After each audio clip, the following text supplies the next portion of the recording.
Jadi sebenarnya kalau kita bicara varian, tentu ini tidak lepas dari karakter virus itu sendiri. Virus itu sudah mulai menjauh dari karakter yang sebelumnya, artinya yang pertama kali kita ketahui dari Wuhan. Nah, mengapa bisa demikian? Karena semakin banyak orang terpapar, semakin pengendalian infeksi ini tidak berjalan dengan efektif, artinya lonjakan kasus muncul, maka tidak menutup kemungkinan virus itu akan terjadi mutasi dan juga terjadi varian, karena varian itu dikatakan varian itu jika terdapat titik-titik mutasi pada properti dari virus itu sendiri. Nah, dengan demikian maka varian itu pasti akan muncul ya dalam seiring selama mutasi itu ya memang bagian dari karakter virus ini sendiri, apalagi jenis virus yang SARS-CoV-2 ini merupakan jenis virus RNA atau untai tunggal yang mempunyai watak karakter dia mudah terjadi mutasi. Nah, namun demikian kita bisa cegah varian itu dengan cara mengendalikan supaya virus itu tidak terjadi mutasi.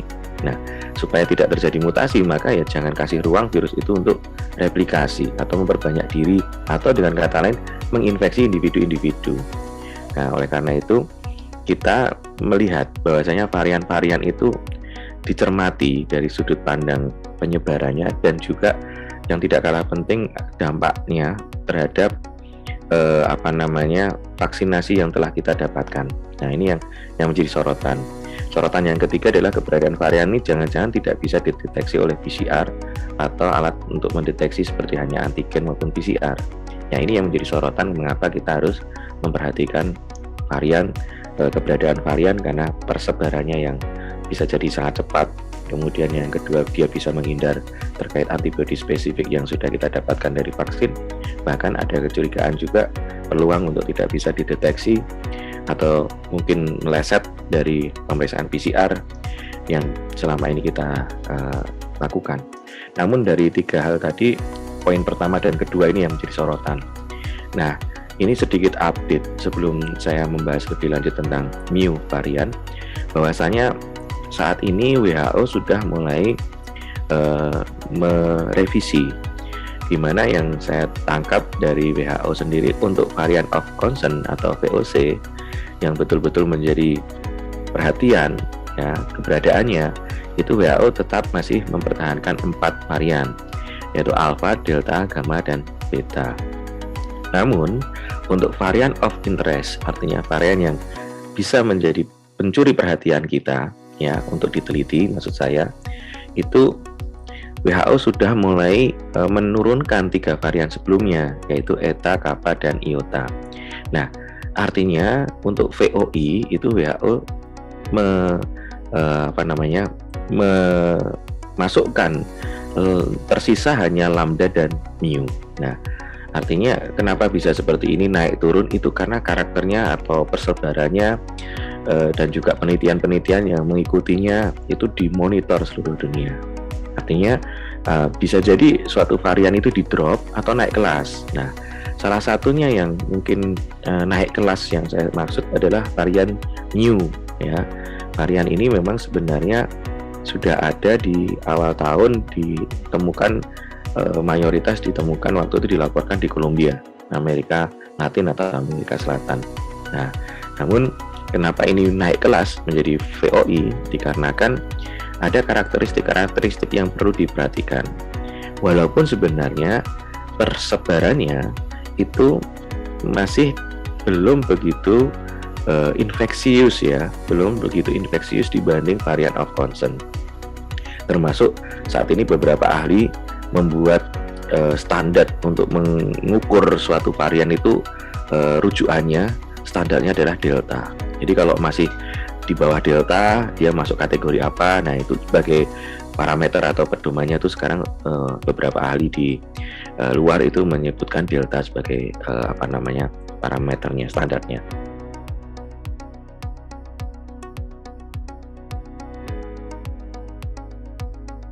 Nah, yang menarik dari Mu ini adalah bahwasanya dalam sisi persebarannya itu tidak semasif dari Delta maupun varian of concern yang lain. Ya, namun dari sisi titik mutasinya yang ditemukan pada varian ini, tadi sudah saya singgung terkait dengan mutasi dan varian, itu cukup lengkap. Ya, yang ini yang perlu kita sorot. Kenapa lengkap? Karena dia memiliki titik-titik mutasi yang dimiliki oleh baik itu alfa, beta, delta, dan gamma. Artinya VOC itu punya titik-titik mutasi sehingga dia disebut varian. Nah, titik-titik mutasi yang dimiliki oleh varian of concern ternyata juga dimiliki oleh mu varian yang saat ini masih levelnya sebagai varian of interest. Nah, karena keberadaan mutasi-mutasinya ini seperti kombinasi atau seperti hibrid ya, artinya di cangkok sana cangkok sini, sehingga ini yang perlu diwaspadai. Namun dari sisi persebaran itu juga menjadi parameter juga, artinya kenapa kok tidak dinaikkan sebagai varian of concern, karena memang kasusnya belakangan ini dari bulan Juli sampai September ini tidak begitu banyak, walaupun di beberapa negara dilaporkan sudah mulai ada, termasuk untuk Asia itu Jepang, Korea Selatan, dan Hong Kong. Nah, namun kemudian tidak menjadi ledakan di sana, sehingga ini berbeda dengan Delta ya, sehingga masih dalam kategori varian of interest. Nah, yang menarik mungkin kalau boleh saya mengupdate kondisi di Amerika, bahwasanya di Amerika saat ini sedang mengalami fase seperti hanya kita rasakan di bulan Juli awal kemarin, yaitu betul-betul varian Delta menjadi dominan di sana. Bahkan badan CDC yang ada di Amerika pun menyimpulkan atau merevisi untuk saat ini, kondisi saat ini, bahwasanya yang termasuk kategori varian of concern di Amerika ya itu hanya tersisa Delta. Selebihnya seperti alpha, beta, gamma, iota, kappa, dan bahkan lambda dan mu itu masuk dalam varian being monitored. Artinya varian yang akan terus dipantau. Ya, harus dipantau atau harus dimonitor.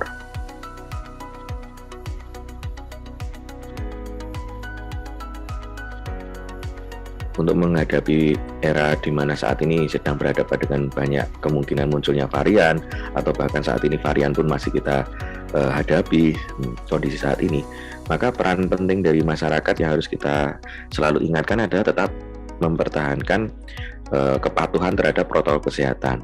Istilahnya tetap betul-betul istiqomah ya, tidak kemudian sedikit pun lengah, bahkan melonggarkan, bahkan euforia, yang mana mungkin level PPKM di wilayahnya turun satu strip, itu seolah-olah dianalogikan sudah tidak ada COVID-nya sama sekali. Ini yang perlu kita khawatirkan dan perlu kita selalu ingatkan ke masyarakat. Artinya tetap kita mematuhi protokol kesehatan ya, selama pandemi ini belum berakhir ya. Selama pandemi ini mungkin bergeser menjadi endemi misalnya, tapi kan kita tidak ada satupun orang yang bisa memprediksi itu kapan terjadi. Nah, yang bisa kita lakukan adalah protokol kesehatan itu wajib, mutlak gitu ya.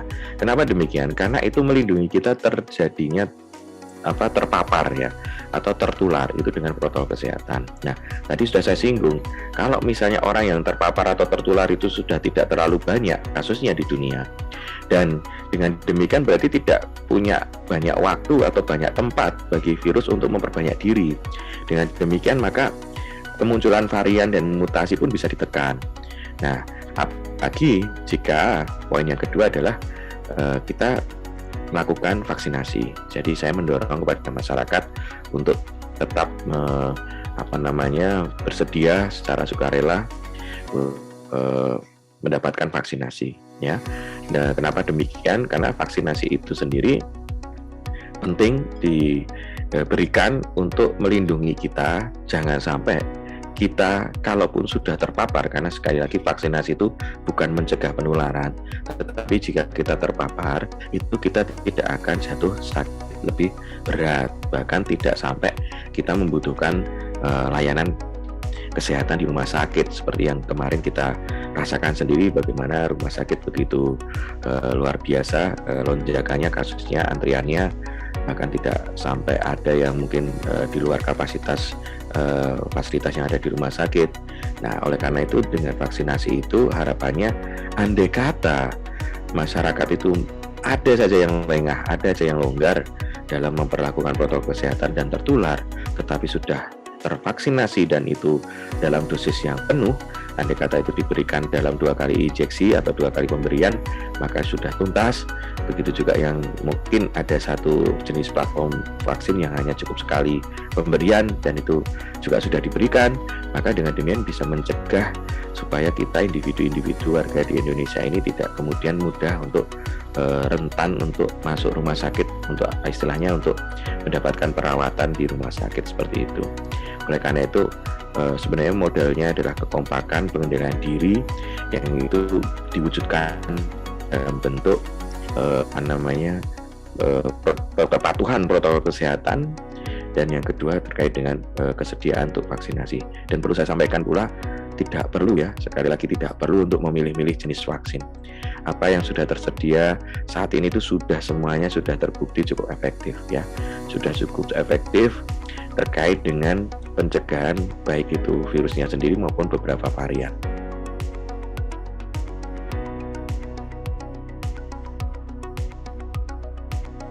Ya, untuk kondisi Indonesia, kita melihat 2 minggu terakhir data-data yang dikeluarkan oleh pemerintah secara epidemiologi ada penurunan angka-angka, baik itu angka kematian, angka kasus baru, dan juga kasus aktif pun di beberapa daerah hampir sebagian besar di Indonesia menurun.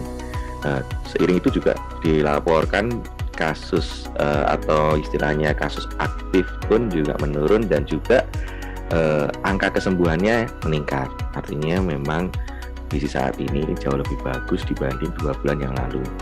Nah, itu dari sudut pandang epidemiologi. Tetapi dari sudut pandang klinis yang ada di rumah sakit pun faktanya juga mengarah ke sana.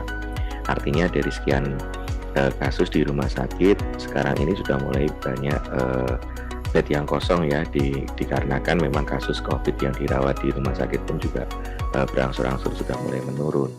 Dengan demikian memang kalau dikatakan kondisi saat ini Indonesia berada pada tren penurunan, jika itu suatu gelombang, ini sebenarnya sudah mulai melandai dan mulai turun ya, dan tentu ini patut disyukuri di sisi lain. Tetapi kalau kita lengah dan itu berupa kelonggaran-kelonggaran yang didefinisikan itu seolah-olah COVID sudah tiada, itu yang kita khawatirkan potensi lonjakan akan muncul lagi seperti itu.